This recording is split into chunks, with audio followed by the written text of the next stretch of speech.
ကံမကောင်းတော့လဲညံကောင်းသူဒီ channel ကကောင်းတဲ့ကွန်ရက်တွေအကုန်ခုပြီးငါ့အိမ်ကိုတည်လာခဲ့ကြကွာဟုတတိတူကသူ့တပည့်များကိုခိုင်းစေလေတဲ့ထိုချိန်မှာပဲမောင်လာဟာပြေးလာပြီးတောင်းပန်လေတဲ့မလုပ်ပါနဲ့တတိရဲ့ကျွန်တော်ကွန်ရက်တွေကိုမလုပ်ပါနဲ့မင်းကငါပေးထားတဲ့အချိန်ကကြော်သွားပြီဒီနေ့ကစပြီးဒီကွန်ချန်တဲ့မြေကငါအပိုင်မယ်အဲ့လိုမလုပ်ပါနဲ့တတိရဲ့ကျွန်တော်ဒီကွန်ရက်တွေခုယောင်ပြီးတာနဲ့အကျွေးတွေအကုန်ဆက်ပါမယ်ဒီမြေသာမရှိရင်ကျွန်တော်တို့လင်မယားဆာလောင်ငတ်မှုပြီးတေးရပါလိမ့်မယ်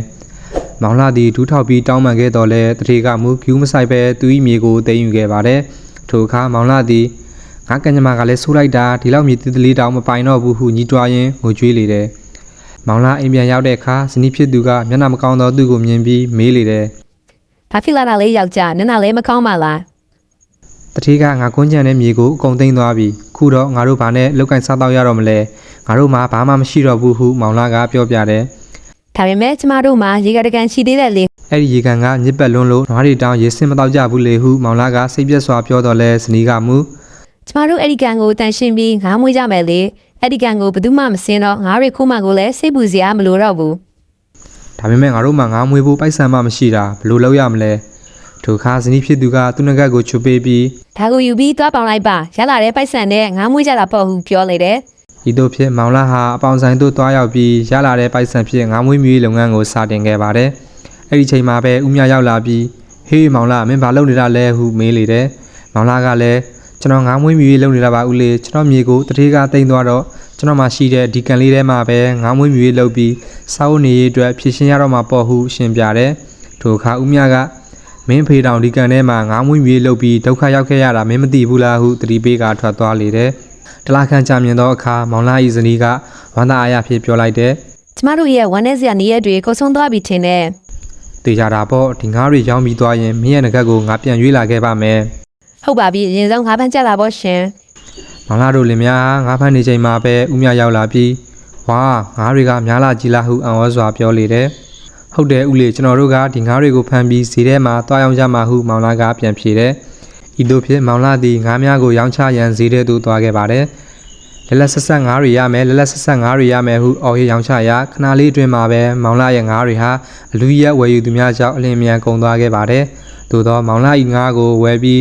းချက်စားကြသည့်အခါလူများကထရီခါလိုက်တာဒီဟာကငါးကောင်းလားတမကောင်းလားမသေးခွဲဘူးဟုညည်းယူကြတယ်ဦးများကလည်းဘလောက်တောင်မှခါလိုက်တယ်လေအဲ့ဒါကြောင့်ငါပြောတာပေါ့ညစ်ပတ်နေတဲ့ကန်ထဲမှာငါမဝေးပါနဲ့လို့ထိုချိန်တွင်မောင်လာကမူပတ်စံများကိုရေတွက်နေရင်ဒီပိုက်ဆံတွေနဲ့အရင်ဆုံးမိမရဲ့ငကတ်ကိုပြန်ရွေးပေးမယ်ဟုတွေးနေတယ်ဇနီးတဲ့ကလည်းပိုတဲ့ပိုက်ဆံတွေနဲ့ငါးစားသာသွားဝယ်လိုက်ပါဟုပြောလေတယ်အဲ့ဒီချိန်မှာပဲမောင်လာရဲ့ငါးကိုဝယ်ယူသွားသူများရောက်လာပြီးအော်ဟစ်ကြတယ်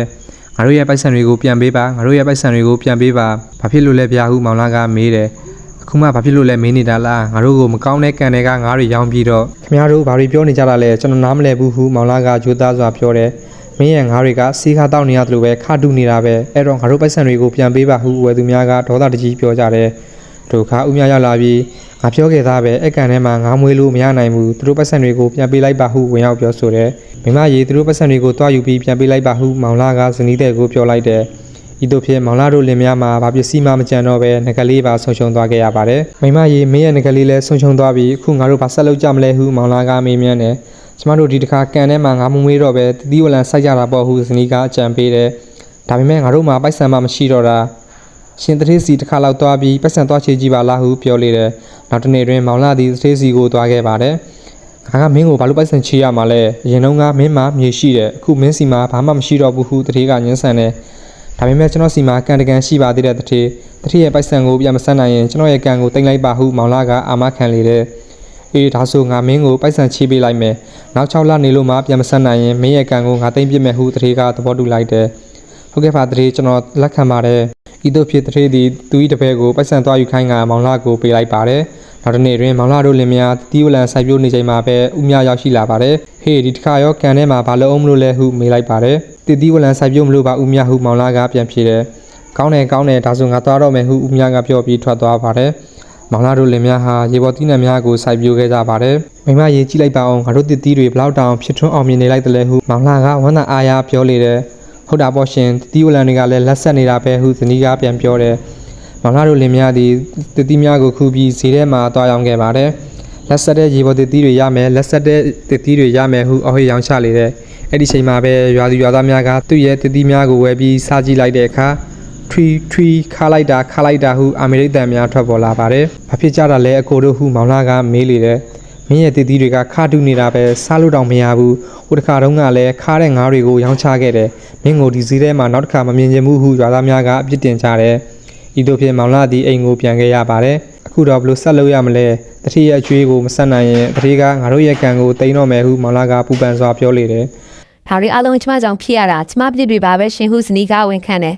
မင်းမဘာပြစ်မှမရှိပါဘူးမင်းကကောင်းစေခြင်းနဲ့စိတ်နဲ့လှုပ်ခိုင်းခဲ့တာပဲဒီတည်တည်တွေကရတာခါနေမယ်ဆိုတာဘသူကထမင်းမှလဲဟုမောင်လာကနှစ်သိမ့်တယ်ဒါဆိုကျမတို့ဒီတည်တည်တွေကိုလွတ်ပစ်လိုက်ရတော့မှလားခဏလေးငါကြံရပြီ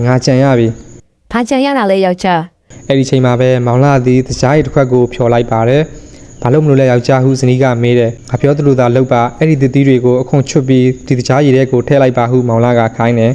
ဟုတ်ပါပြီရှင် ဒီလိုနဲ့တည်တည်တွေအကုန်တကြားရီစိန်ပြီးဇီတဲ့ကိုပြန်သွားရောင်းခဲ့ပါတယ်ချိုးပြီးလက်ဆက်တဲ့ရေပေါ်တည်တည်တွေရမယ်ဟုအော်ဟီရောင်းချပြန်တယ်အဲ့ဒီချိန်မှာပဲလူနှစ်ယောက်ရောက်လာပြီးမင်းကဇီတဲ့ကိုဘာလာလုပ်ပြန်တာလဲဟုမေးတယ်ကျွန်တော်ရဲ့တည်တည်တွေကိုတစ်ခါလောက်ဆန်းစားကြည့်ပါပိုက်ဆံမပေးရပါဘူးဟုမောင်လာကဖိတ်ခေါ်တယ်သူတည်တည်များကိုဆန်းစားကြည့်လိုက်တဲ့အခါမင်းရဲ့တည်တည်တွေကအရန်ချိုးပြီးအရန်စားလို့ကောင်းတာပဲဟုဝယ်သူများကကြည်ကျူးကြတယ်အဲ့ဒီချိန်မှာပဲဦးမြရောက်လာပြီးဆန်းစားကြည့်ခဲ့ပါတယ်ဦးမြကလည်း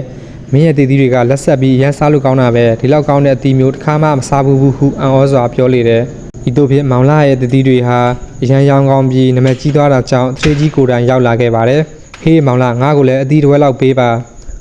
ဟုတ်ကဲ့ပါသရေဒီမှာပါဗျဝါမင်းရဲ့တည်တည်တွေကအရန်စားလို့ကောင်းတာပဲအိမ်ကမိမအတွက်ပါဆွဲထုတ်သွားရမယ်ရော့ဒီမှာပိုက်ဆံပေးစရာမလိုပါဘူးသရေရဲ့ဟုမောင်လာကပြောတယ်ငါပိုက်ဆံပေးမှမင်းရဲ့အချွေးတွေကိုဆက်နိုင်မှာပေါ့ဟုသရေကပြန်ပြောတယ်မောင်လာဒီတည်တည်များကိုအကုန်ရောင်းရပြီးနောက်အိမ်ကိုပျော်ရွှင်စွာပြန်လာခဲ့ပါတယ်ယောက်ျားတောင်းထဲမှာလည်းဘာမှမရှိတော့ဘူးအကုန်ရောင်းကုန်ခဲ့တာလားဟုဇနီးကမေးတယ်ဒါပေါ့မိမရဲ့တခြားကြီးရဲ့အစွမ်းနဲ့အကုန်ရောင်းကုန်သွားပြီးဒီမှာကြည့်ပါဦးမင်းရဲ့ငကတ်ကိုလည်းပြန်ရွေးလာခဲ့တယ်မောင်လာသည်ဇနီးဖြစ်သူကိုငကတ်လေးပြန်ဝေပေးလိုက်ရင်ဇလန်းလေးလည်းပြီးဆုံးသွားပါတော့တယ်